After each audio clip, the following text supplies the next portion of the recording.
Oh, okay. There it goes. I wasn't quite sure. The seven conniption fits just like his owner. Morning, fellow zombies. Are we alive yet? Are we awake yet? I sure as hell am trying to wake on it.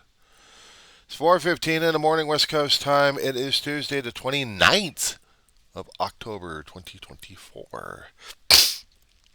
And we were John C. of Rosemond, California, griping and grumbling as usual about his damn phone again. As old as this damn thing. He's about 4 or 5 years old. It still serves me. Still got cracked in the glass, but I got the plastic on it, still protecting it left and right. But because it's an old phone and it's acting worse than its owner right now, uh, it keeps screaming, saying, "I got low space on the phone. Do something. I'm having a conniption fit. Please." And if I happen to say no, wah, wah, wah. Yeah, I got a phone with a conniption fit. Yeah. What? Something wrong? Well, must be having one of those conniption mornings. So I have to download whatever I've got off of this thing and shift memory around and stuff. It's just a pain in the butt to do maintenance on this thing. It's more high maintenance than memory storage. Well, almost just as bad as memory storage as this and the other main. I have to keep shuffling around and then have to find room to get rid of this thing. And I tell you, one of these here days, I got to get me more flash drives to do the memory off of this. I mean, completely, just so I have something to work with and store the rest of this stuff. Because this is just, oh, I am a madman when it comes down for storage of detail. Pisses me off. But today, it's just Tuesday. I want to get through this thing. They're going to be talking more about what's happening. And I got to keep on top of the local news for right now. Give me one moment. Sorry about that. I'm still doing phone maintenance this morning. I forgot there was one guy still stuck in prison and just got out of his 4 months detail, and I was waiting for him to mouth off left and right. I mean, he was convicted. Now he's a convicted felon. He served his federal time.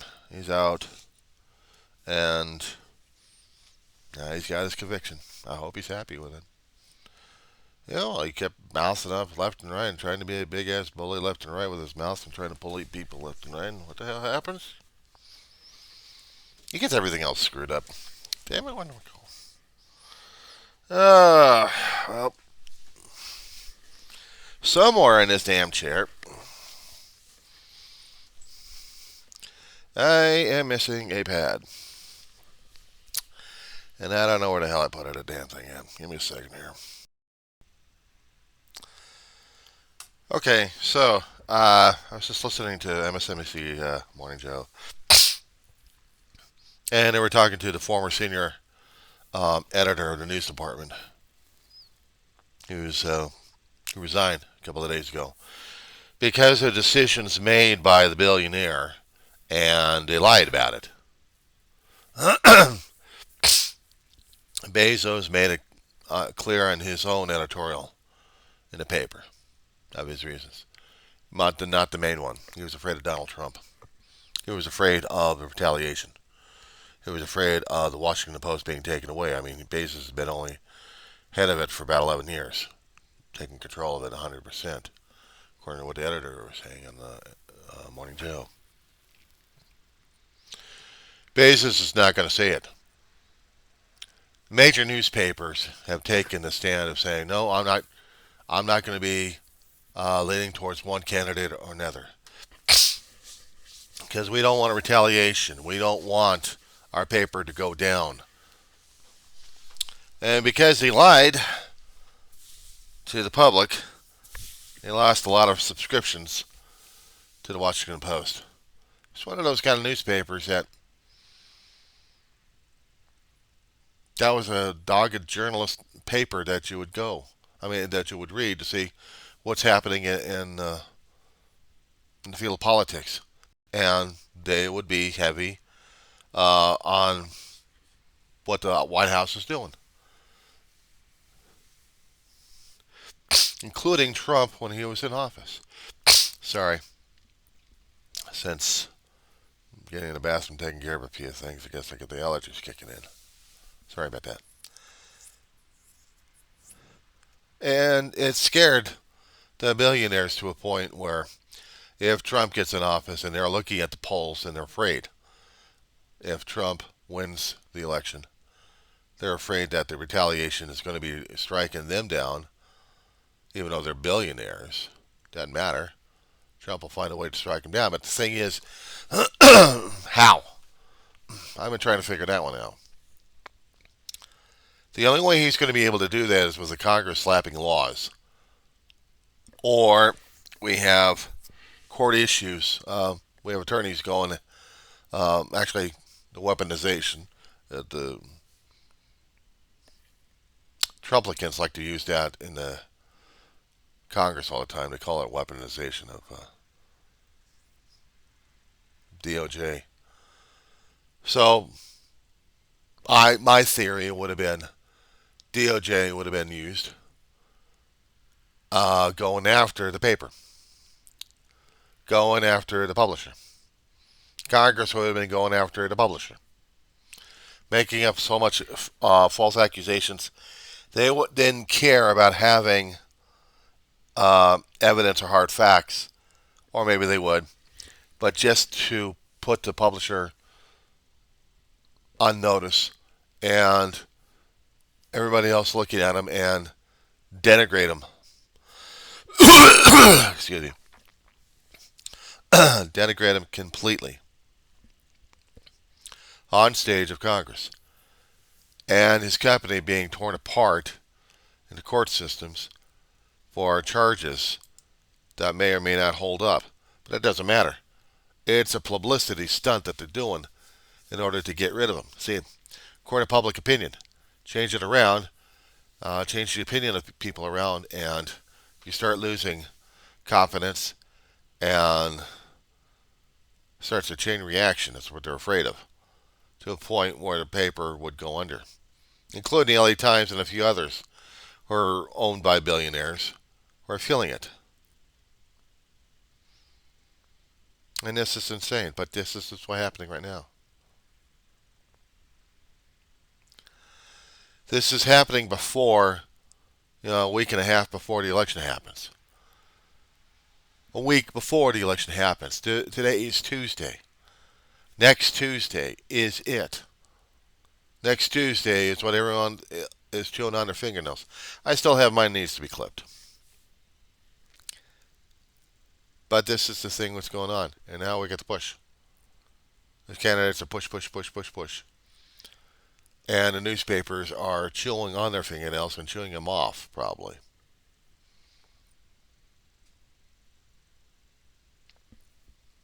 The newspapers wanted to show who they side with and say to hell with the candidate. If the candidate's coming after him, yeah. But the thing is, Kamala Harris is not going after papers. I think she would welcome the criticism, the critique. Trump, on the other hand, you can't say a nice word to him. Don't say it. Just don't give him an evil glare. Otherwise, he'll go after you. That's his thing all the time. A big bully. A con man and a bully. That's what he's doing. And he's pushing. And he's threatening. If he doesn't win, what's he going to do? His followers are going to be questioning the leader. What's next, boss? What are we going to do? So we're going to go into another January 6th situation. Now, this is what the people are afraid of. Military is concerned about it. Law enforcement's having a conniption fit, I would think. My own opinion on that one. Observations. January 6th, 4 years ago, was pain in the ass. And now we're going to be going through that again. They're already going through adjustment phases, um, losing officers.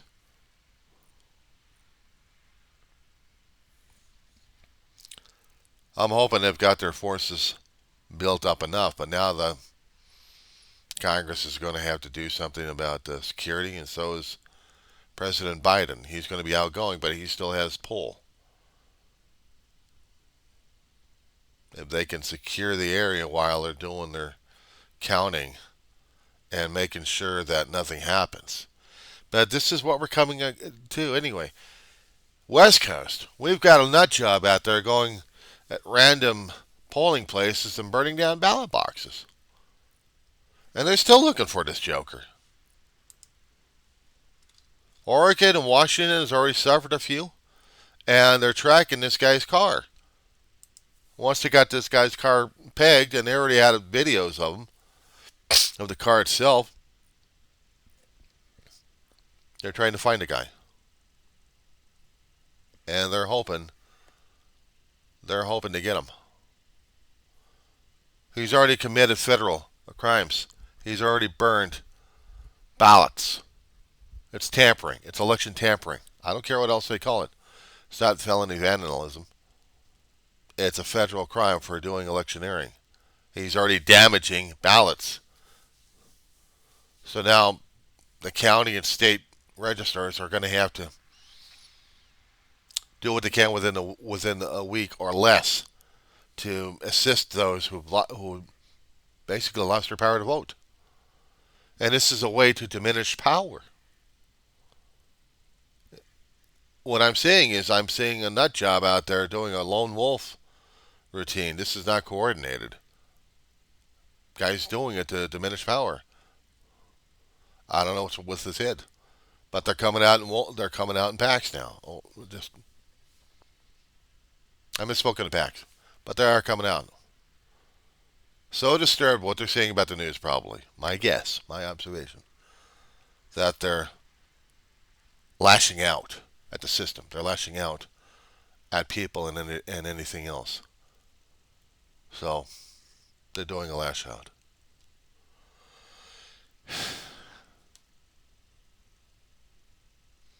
This is what our election is coming to. A lash out. A friend of mine up in acquaintance, but still. He's worried about what's happening. He's worried about it. He's making videos and wondering if anything else is going to be okay with him or in the future. I don't blame him. I do not blame him. He's worried. He was already watching the reactions and reading the posts concerning about this one lunatic. I don't know if he's actually seen the video. I tried to watch the video of this guy. I hope it costs Trump votes. I hope it does. Because anybody that foul-mouthed and that angry at people, trying to get a laugh at the other people are that angry. I mean, it's just anybody else outside of the influence of the MAGA are going to get pissed off about this whole situation. They're attacking people left and right, and they think it's funny. So it only shows what kind of a bully people they are. They're bullies. They may be the nicest person, but they're still bullies. Because they bothered to listen to all that crap of bullying people left and right. And they think it's necessary? For who? For what? Denigrating an entire island nation? In itself, it would be a nation. They're a U.S. territory, but if they actually had their own country, but they don't have the resources necessary to be a country. We are supplying it. It is a U.S. territorial island with people who can't even vote in our elections, but they're affected by our elections. They need to be hooked up as a state. But here's the thing. It's going to screw things up for Congress and the Senate. Now, in the Senate, we've already got 100 seats. So they got room for more on the Senate floor, and not to mention the House of Congress. Now, if they're going to be still doing the Electoral College at this point, how many representatives are they going to be able to get out of Puerto Rico when it's the time for them to be a state? And will that be a red state, or will that be a blue state, or maybe non-committed? And that's still going to be affecting Congress. See, that's the thing that scares the hell out of Congress, I think, and also the executive branch, because if they made that place a state, it throws balances off, it throws everybody off, because how they're going to be racking up the election now. How are they going to be doing electoral college? I have a problem concerning about the electoral math on this one.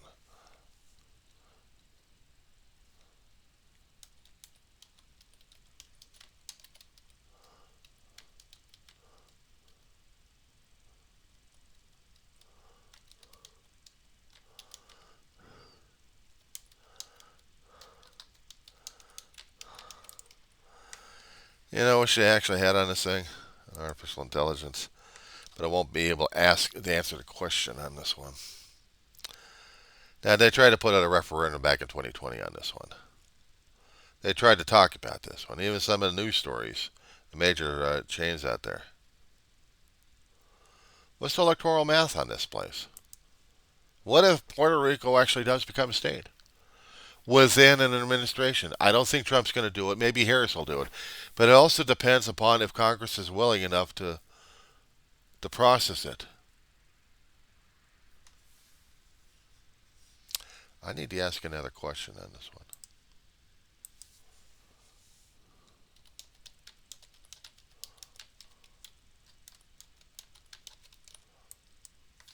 Let's see.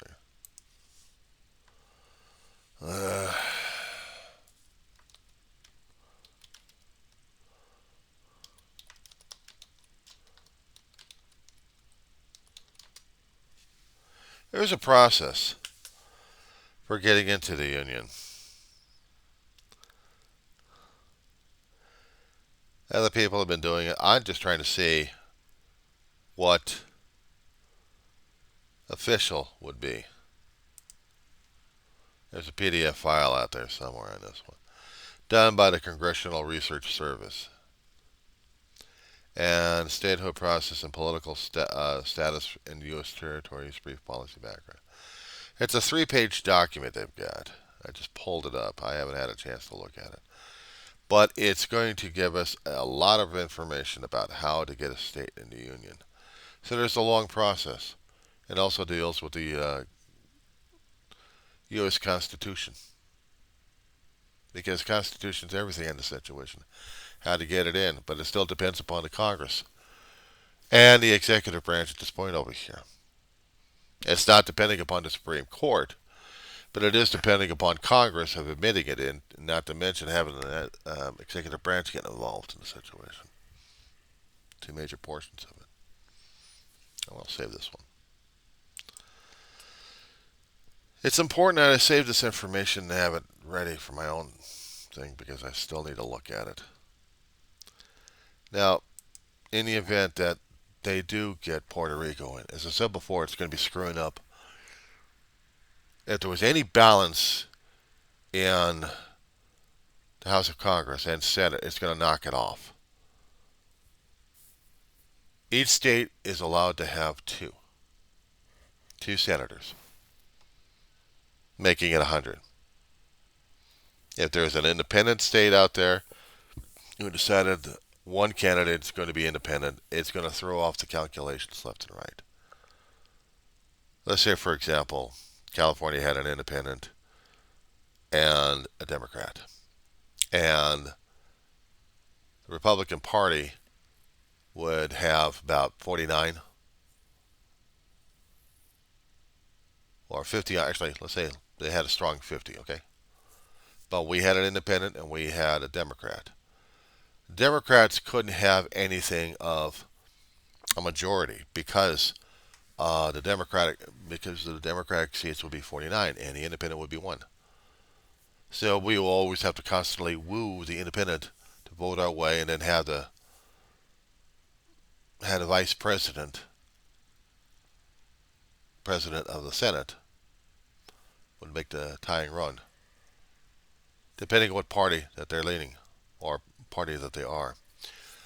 Okay, throw it off a little bit. Let's say if we still had a problem with the Democratic, but then the Republican also had one or two dropouts and pushed as independents. Now you got to balance. Now you got to fight in the Senate, because now you got to woo the independents, one side or the other side, for a majority vote on a bill. And if it still comes up in a tie, you still get to bring in the vice president to break the tie. They are the president pro tem, according to the Constitution. 2 jobs, major jobs that the Constitution tells the vice president they've got: a tiebreaker in the Senate, and a replacement for the president if anything happens. That's it. No border czar, no czar of anything, unless they are duties assigned by POTUS. And usually, when you get in office, the vice president is assigned duties, but not constitutionally, but just assigned duties because they got to learn the ropes somehow or something. I don't know. I don't know why they do it. They just do it. But if Puerto Rico gets in, it's going to be changing dynamics. You'll have communities out there in the states, they're actually able to vote, because if they're residing in the state, they are covered under that state and they're able to vote. But if the island nation actually gets that power of vote, man, it's going to change dynamics left and right, and that's what scares both parties. The Democratic probably would say, yay. The conservatives are like, no! They would say, no, you can't do that! No!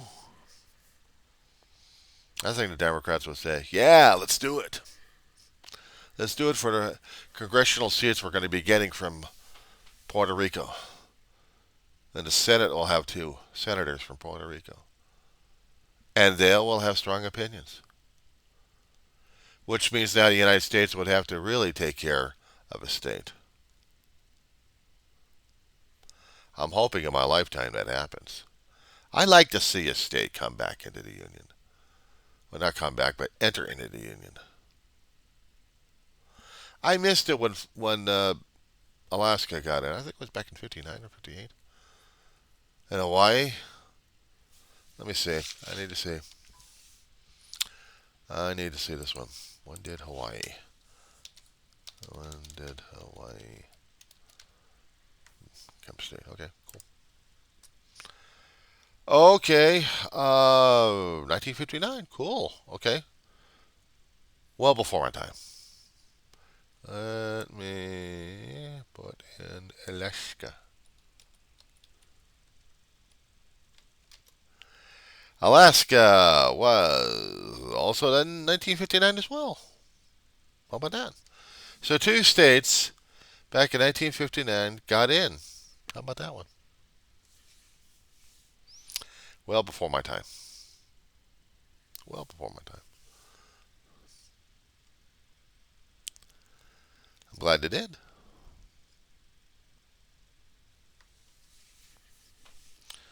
It used to be Russian territory for Alaska.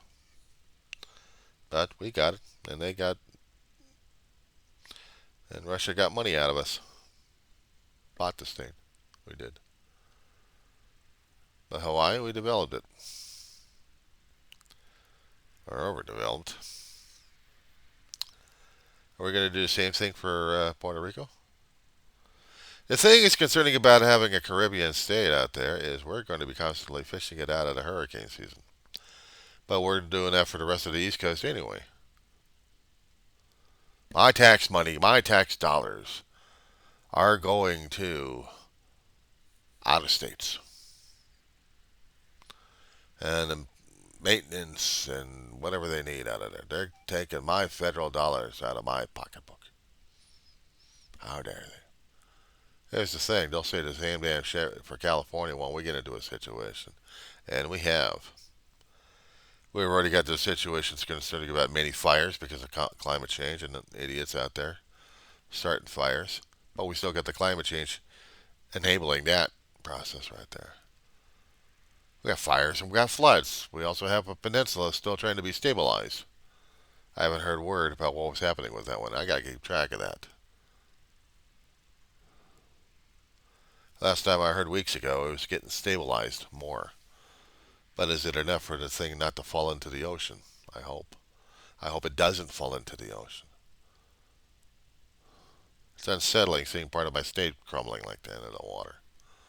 It's one thing when I'm seeing landslides happening here and there, but the peninsula? Good Lord.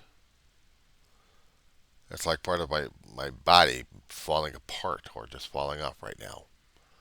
And I'll never see it again because it's already gone into the ocean. I'm a native Californian. What can I say? I hate quakes. I don't like fires. I don't like floods. And I sure as hell don't like riots. We haven't had a good one. Scratch that. We haven't had one, thank God, since 92. And 92 was bad enough. But we get into a major one where we got political differences. This is going to be the thing that's going to scare the hell out of people, isn't it?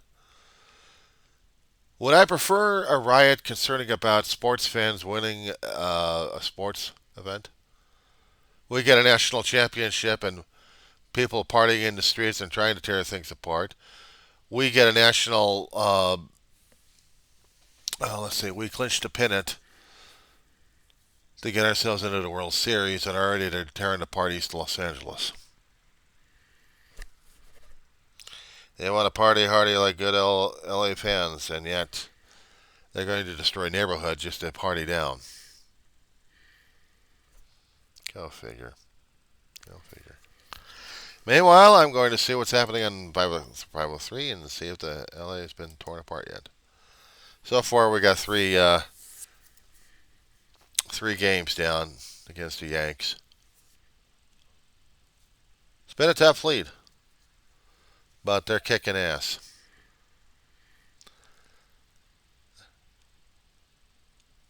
Nearly at the last game, I'll put on the shirt. I don't want to jinx them. I got this thing about it. I mean, I know these guys are good, but I'm afraid of jinxing the Dodgers. If I happen to start wearing Dodgers shirts right now, am I going to jinx these guys? Because I don't want to screw it up for them. I really don't. All right. That being said, I think I said my pill this morning. So, ciao.